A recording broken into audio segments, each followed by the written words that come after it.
ঢাকা রাজপথ উত্তাল 2024 সালের গণ অভ্যুত্থান। ছাত্রনেতারা মাইকে স্লোগান দিচ্ছেন, জনতার ঢল নেমে গেছে রাস্তায়। সেই উত্তাল সময়েই পতন ঘটে শেখ হাসিনা সরকারের। এই আন্দোলনের মুখ হয়ে ওঠেন কয়েকজন তরুণ নেতা। তখন কেউ ভাবেনি এই ছাত্ররাই কয়েক মাসের মধ্যে গড়বেন একটি রাজনৈতিক দল, নাম দেবেন জাতীয় নাগরিক পার্টি এনসিপি। আর কেউ ভাবেনি তারা সংসদেও পৌঁছে যাবে। কিন্তু প্রশ্নটা এখানেই, 6টি আসন কি সত্যিই একটি তৃতীয় শক্তির জন্ম, নাকি এটি কেবল শুরু অথবা শেষের শুরু?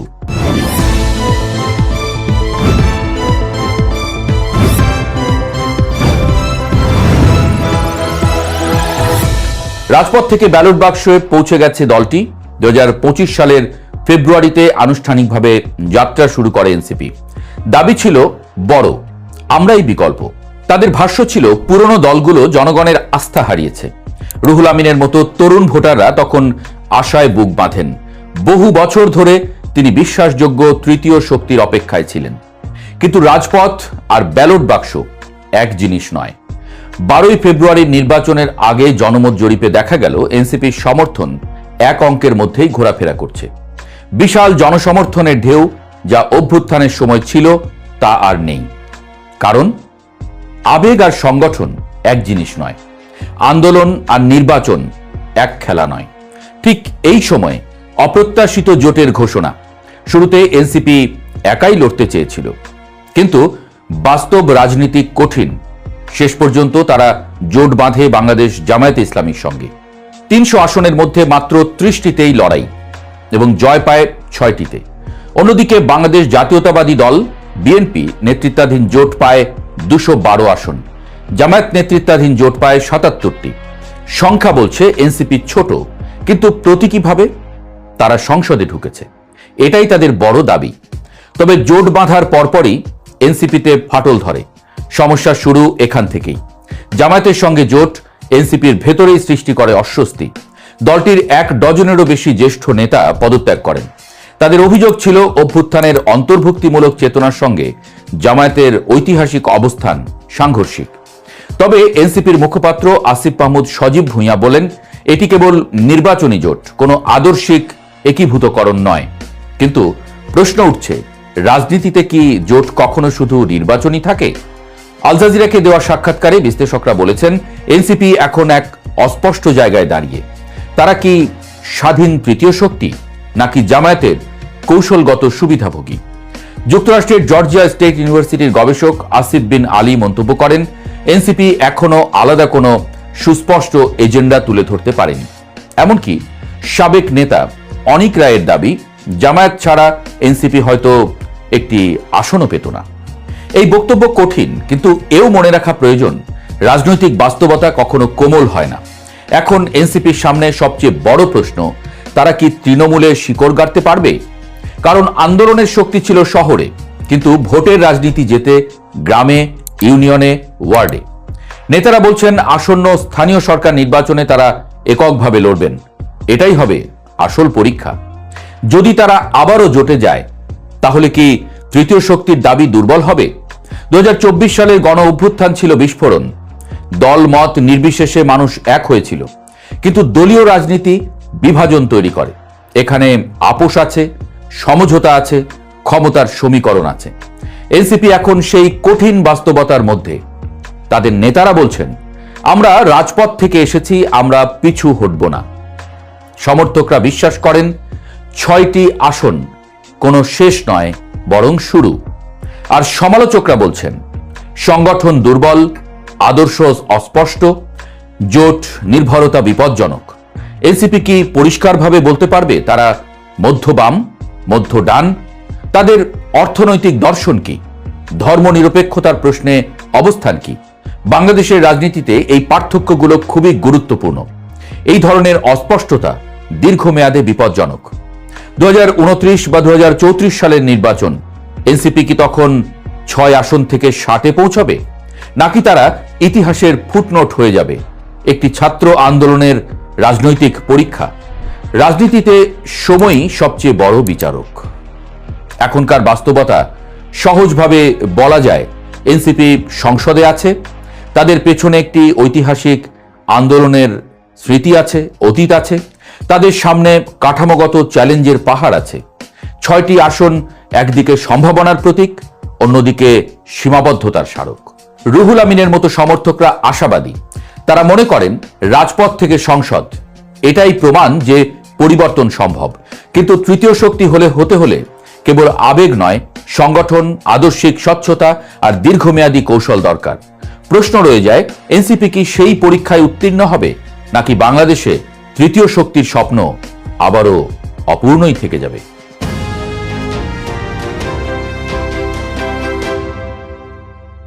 2024 সালের জুলাই আগস্টে নির্বিচারে পুলিশি স্থাপনাগুলোতে হামলা ও পুলিশ হত্যার ঘটনাগুলোর তদন্তে মাঠে নামছে পুলিশের একাধিক টিম। বিগত অন্তর্বর্তী সরকারের পক্ষ থেকে এসব ঘটনার তদন্তে ছিল চরম আপত্তি, কিন্তু নতুন নির্বাচিত সরকার এসব পুলিশ হত্যা ও স্থাপনায় হামলার ঘটনাগুলোর তদন্তে পুলিশের ঊর্ধ্বতন কর্তৃপক্ষকে গ্রিন সিগন্যাল দিয়েছে। গ্রিন সিগন্যাল পেয়ে পুলিশ শুরু করেছে ছায়া তদন্ত, সংগ্রহ করছে সিসিটিভির ফুটেজ ও আলামত। পুলিশের একাধিক সূত্রগুলো বলছে 2024 সালের আগস্টে থানা থেকে লুট হওয়া যেসব অস্ত্র এখনো উদ্ধার হয়নি, সেগুলো উদ্ধারে মেসিভ ট্রাইবের পরিকল্পনা আছে। সাথে একই সময় কারাগার থেকে পালিয়ে যাওয়া জঙ্গি ও চিহ্নিত সন্ত্রাসীদের ধরতে বিশেষ অভিযান পরিচালনা করা হতে পারে। পুলিশের ঊর্ধ্বতন কর্তৃপক্ষ মনে করছে অন্তর্বর্তী সরকার শেষ মুহূর্তে জুলাই অভ্যুত্থানের সুরক্ষা ও দায় নির্ধারণ অধ্যাদেশ জারি করেছিল, কিন্তু সেই অধ্যাদেশে রেখে গেছে এক বিরাট ফাঁক ও প্যাচ। সেই প্যাচের মধ্য দিয়ে পুলিশ হত্যাকারীদের বিচার করা যেতে পারে বলে মনে করছেন বিশেষজ্ঞরা। বিস্তারিত জানতে চলুন যাওয়া যাক বিশ্লেষণে।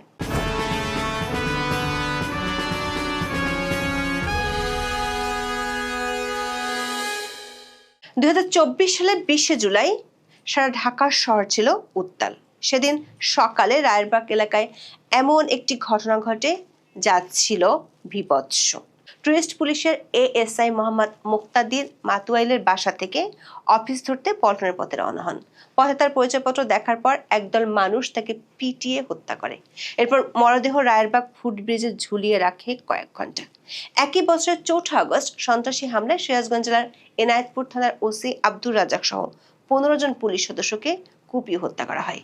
তাদের কারো কারো লাশ গলায় রশি বেঁধে ঝুলিয়ে রাখা হয়, কারো লাশ পুকুরে ফেলে দেওয়া হয়। এই ঘটনায় পুলিশের একজন কর্মকর্তা বাদী হয়ে একটি হত্যা মামলা দায়ের করেছিলেন, কিন্তু অন্তর্বর্তী সরকার আমলে সেই তদন্ত এক কদমও এগোয়নি।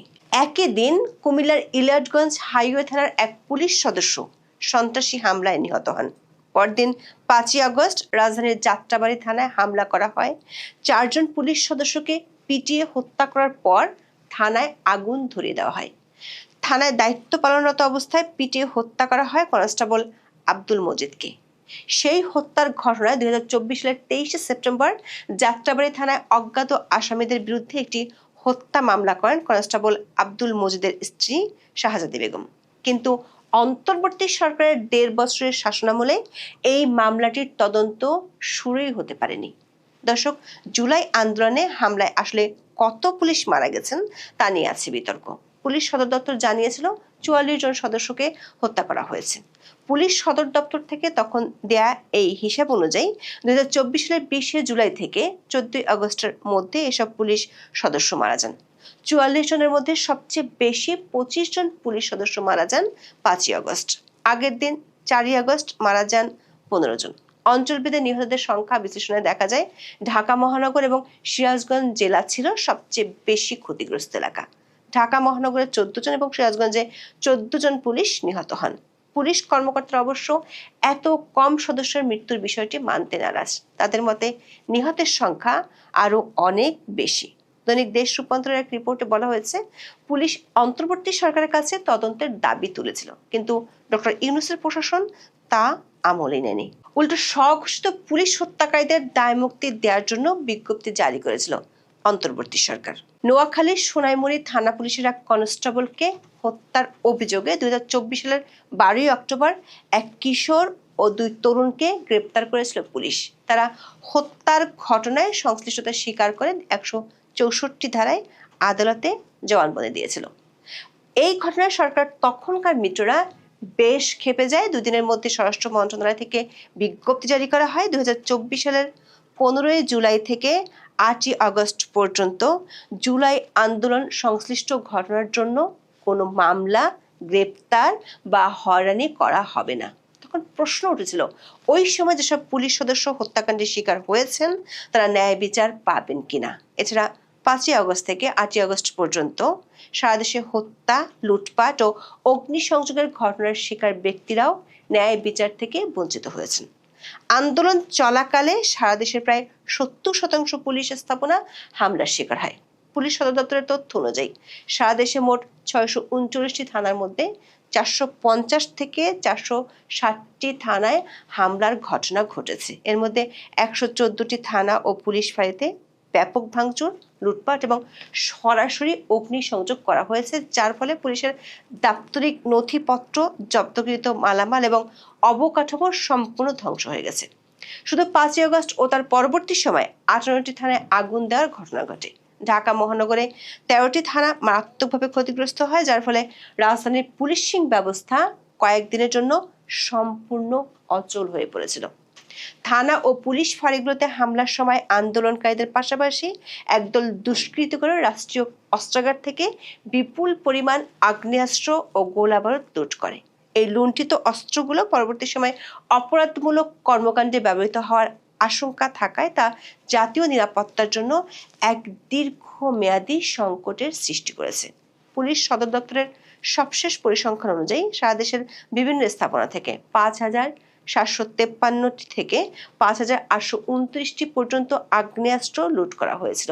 এর মধ্যে ঢাকা মহানগর থেকে লুট হয়েছে 1,217টি এবং ঢাকার বাইরে থেকে 5,749টি অস্ত্র লুট হওয়ার প্রাথমিক তথ্য পাওয়া যায়। তথ্য মতে লুট হওয়া আগ্নেয়াস্ত্রের প্রায় 35% এবং গোলাবারুদের 52% এখনও উদ্ধার করা সম্ভব হয়নি। বিশেষ করে অত্যাধুনিক চাইনিজ রাইফেল, এসএমজি এবং শটগানগুলো এখনও অপরাধীদের হাতে থাকার আশঙ্কা করা হচ্ছে, যা নিয়ে নিরাপত্তা বিশ্লেষকগণ গভীর উদ্বেগ প্রকাশ করেছেন। আবার এসএসএফ এর অভ্যন্তরীণ তদন্ত প্রতিবেদন অনুযায়ী 5ই আগস্টের ঘটনায় তাদের মোট 32টি অত্যাধুনিক অস্ত্র লুট হয়েছে। এর মধ্যে গণভবনের ভল্টে থাকা 2টি T-56 এবং এসএমজি এবং জাতীয় সংসদ ভবনের ভল্টে রাখা 6টি পিস্তল ও 200 রাউন্ড গুলি উল্লেখযোগ্য। দুষ্কৃতকারীরা 100 কেজি ওজনের 3টি ভল ভেঙে বা নিয়ে গিয়ে এই লুটতরাজ চালায়। সবচেয়ে উদ্বেগের বিষয় হলো গণভবনের ছাদ থেকে 2টি অত্যাধুনিক অ্যান্টি ড্রোন গান এবং একটি পুরো অ্যান্টি ড্রোন সিস্টেম লুট হয়েছে, যা রাষ্ট্রীয় ভিভিআইপি নিরাপত্তার জন্য অত্যন্ত সংবেদনশীল ছিল। এছাড়া সংসদ ভবনের বিভিন্ন দাপ্তরিক তহবিল ও ব্যক্তিগত লকার থেকে প্রায় 90 লাখ টাকা লুট হয়েছে বলে সংসদ সচিবালয় নিশ্চিত করেছে। সংসদ ভবনের ভোটিং প্রযুক্তি, সাউন্ড সিস্টেম এবং টেলিকম সংযোগও আন্দোলনকারীরা ধ্বংস করে দিয়েছিল। অন্তর্বর্তী সরকার এসব অস্ত্র উদ্ধারে 2 দফা পুরস্কার ঘোষণা করেও কিছু করতে পারেনি। সূত্রগুলো বলছে, নতুন সরকার আসার পর পুলিশ হত্যা এবং স্থাপনায় হামলার ঘটনাগুলোর তদন্তে গ্রিন সিগন্যাল মিলেছে। দৈনিক দেশ রূপান্তরের খবরে বলা হয়েছে, স্বরাষ্ট্র মন্ত্রণালয় ও পুলিশ সূত্র বলছে, নতুন সরকার দায়িত্ব নেওয়ার পর পুলিশের স্থাপনায় হামলা ও সদস্যদের হত্যা করার বিষয়টি আলোচনায় আসে। এসব ঘটনায় মাত্র 5টিতে মামলা হয়েছে, আটক হয়নি কেউ। পুলিশের কোনো কর্মকর্তা এ বিষয়ে কথা বলার চেষ্টা করলেও সরকারের সহায়তা পাওয়া যায়নি বলে অভিযোগ আছে। তবে পুলিশের একাধিক ইউনিট হামলার আগে ও পরের ভিডিও ফুটেজ এবং আলামত সংগ্রহ করে রেখেছে। অন্তর্বর্তী সরকার সংকেত না দেওয়ায় পুলিশ সদর দপ্তর তদন্তের কাজ তখন এগোতে পারেনি। এখন পুলিশের স্থাপনায় হামলা, আগুন ও সদস্যদের হত্যার ঘটনা তদন্ত করে মামলা করতে পুলিশ সদর দপ্তরে বিশেষ বার্তা এসেছে বলে দেশ রূপান্তরকে নিশ্চিত করেছেন পুলিশ সদর দপ্তরের ঊর্ধ্বতন এক কর্মকর্তা। তিনি বলেছেন, প্রতিটি ঘটনার গভীরে গিয়ে এখন তদন্ত করা হবে। তাদের কাছে পর্যাপ্ত পরিমাণে আলামত থাকার পরও অন্তর্বর্তী সরকার সহযোগিতা না করায় তদন্ত ও মামলার বিষয়গুলো থমকেছিল। তিনি বলেন, মামলা হলে অনেক রাঘব বোয়াল ফেঁসে যেতে পারেন। নতুন স্বরাষ্ট্রমন্ত্রী বলেছেন, তদন্ত অবশ্যই হবে। সূত্রগুলো বলছে, পুলিশের উপর যেভাবে নির্বিচারে হামলা হয়েছিল তা নিয়ে পুলিশ বাহিনীতে ক্ষোভ আছে। উল্টো এতদিন সহকর্মীদের হত্যার বিচার চাওয়া তো দূরে থাক, সহকর্মীদের হেনস্থা হতে দেখেছেন। বিষয়টি নিয়ে হতাশা বিরাজ করছে পুলিশ প্রশাসনে। পুলিশের কর্মকর্তারা বলছেন যে কোনো হত্যাকাণ্ডেরই বিচার হওয়া উচিত, প্রকৃত দোষীদের খুঁজে বের করে বিচারের আওতায় আনা উচিত, তা না হলে সমাজে ন্যায় বিচার প্রতিষ্ঠা হবে না। কিন্তু শুধু আন্দোলনে নিহতদের বিচার করা হচ্ছিল এতদিন। জুলাই আন্দোলনের ঘটনায় আওয়ামী লীগের নেতাকর্মী ও পুলিশ সদস্যদের বিরুদ্ধে 2000-এর বেশি মামলা হয়েছে। হত্যা মামলা রয়েছে 612টির মতো। একজন পুলিশ সদস্যের বিরুদ্ধে গড়ে 100-র বেশি মামলা হয়েছে থানা ও আদালতে। 1168 পুলিশ সদস্যকে আসামিও করা হয়েছে। পিবিআই তদন্ত করছে আলোচিত 68টি মামলা। পিবিআইয়ের তদন্তাধীন মামলায় 99 জন পুলিশ কর্মকর্তা আসামি রয়েছেন। তদন্ত করতে গিয়ে বিব্রত তদন্তকারী কর্মকর্তারা। এজাহারের সঙ্গে অনেক কিছুর মিল পাচ্ছেন না তারা। পুলিশ কর্মকর্তারা বলছেন, পুলিশ সদস্য হত্যাকাণ্ডের বিচার নিয়ে কথা বলাই যেত না। একাধিক পুলিশ কর্মকর্তা জানিয়েছেন, হত্যাকাণ্ডের শিকার সব পুলিশ সদস্য যে ডিউটিরত অবস্থায় নিহত হয়েছেন তা কিন্তু নাই। কেউ কেউ কর্মস্থল থেকে সাদা পোশাকে বাসায় ফেরার পথেও হত্যাকাণ্ডের শিকার হয়েছেন। কাউকে কাউকে বাসার নিচেও নির্মমভাবে পিটিয়ে হত্যা করা হয়েছে। এতদিন বিষয়গুলো নিয়ে কথা বলতে গেলে চাকরি হতে হয়েছে। পুলিশের উপর হামলা ও অস্ত্র লুটের ঘটনায় এক ঊর্ধ্বতন পুলিশ কর্মকর্তা ফৌজদারি অপরাধ তামাদি হয় না বলে প্রকাশ্যে বক্তব্য দিয়ে অন্তর্বর্তী সরকারের রোষানলে পড়েছিল তখন। তবে নতুন সরকার গঠন হওয়ার পর পরিস্থিতি নতুন মোড় নিয়েছে। সরকার থেকে বিশেষ বার্তা গেছে পুলিশ সদর দপ্তরে। বার্তায় বলা হয়েছে, ছাত্র জনতার আন্দোলনের সময় পুলিশের থানা সহ অন্যান্য স্থাপনায় হামলা ও নিহতের ঘটনার তদন্ত করতে হবে। দৈনিক দেশ রূপান্তরের খবরে পুলিশ সূত্রের বরাত দিয়ে বলা হয়েছে, মামলার তদন্ত ও আসামিদের বিষয়ে দফায় দফায় বৈঠক করেছেন পুলিশের ঊর্ধ্বতন কর্মকর্তারা। ক্ষতিগ্রস্ত স্থাপনার বাইরে ও ভিতরে এবং আশেপাশের ক্লোজ সার্কিট ক্যামেরার ফুটেজ সংগ্রহ করা হয়েছে। কিছু দুর্বৃত্তকে চিহ্নিতও করা হয়েছে। ডিএমপি যাত্রাবাড়ী থানার 3টি ও সিএমপির কোতোয়ালি থানায় 2টি মামলা হলেও আসামি করা হয়েছে অজ্ঞাতনামা অনেককে। মামলার বাদী পুলিশ নিজেই। নাম প্রকাশে অনিচ্ছুক পুলিশের দায়িত্বশীল একজন কর্মকর্তা জানান, হত্যাকাণ্ড একটি ফৌজদারি অপরাধ। এটি কখনো তামাদি হয় না বা হত্যাকাণ্ডের ঘটনায় কখনো দায় মুক্তির সুযোগ নেই। তাহলে ভিকটিম পরিবারের প্রতি অবিচার করা হবে। পুলিশের এক কর্মকর্তা দেশ রূপান্তরকে বলেছেন, পুলিশ হত্যা, থানায় অগ্নিসংযোগ ও অস্ত্র লুটের ঘটনায় আরও মামলা হবে দ্রুত। দুর্বৃত্তদের চিহ্নিত করতে পুলিশের একাধিক টিম কাজ শুরু করেছে। এ নিয়ে শুরু হয়েছে ছায়া তদন্ত। স্থাপনা ও আশপাশের সিসি ক্যামেরার ফুটেজ সংগ্রহ করে দুর্বৃত্তদের শনাক্ত করার চেষ্টা চলছে। শিক্ষার্থী ও নিরীহ লোকদের হত্যা করার বিষয়ে মামলা হয়েছে, তবে বেশিরভাগ মামলায় নিরীহ লোকজনকে আসামি করা হয়েছে। এখন পুলিশ নতুন করে তদন্ত করছে। নতুন সরকারের কাছ থেকেও বিশেষ নির্দেশনা পেয়েছে পুলিশ। পুলিশের সূত্রগুলো বলছে, জুলাই আন্দোলনে 158 জন সমন্বয়ক ছিল। এদের মধ্যে কেউ কেউ প্রকাশ্যে পুলিশের উপর হামলা এবং থানা পুরানোর কথা স্বীকার করেছে। যেমন 2024 সালের অক্টোবরে বৈষম্য বিরোধী ছাত্র আন্দোলনের অন্যতম সমন্বয়ক হাসিবুল ইসলাম প্রকাশ্যে টেলিভিশন টক শোতে বলেছিলেন, যদি মেট্রো রেলে আগুন না দেওয়া হতো, যদি পুলিশদের না মারা হতো, তাহলে এই বিপ্লবটা এত সহজে অর্জিত হতো না। ফ্যাসিবাদের পতন নিশ্চিত করা যেত না।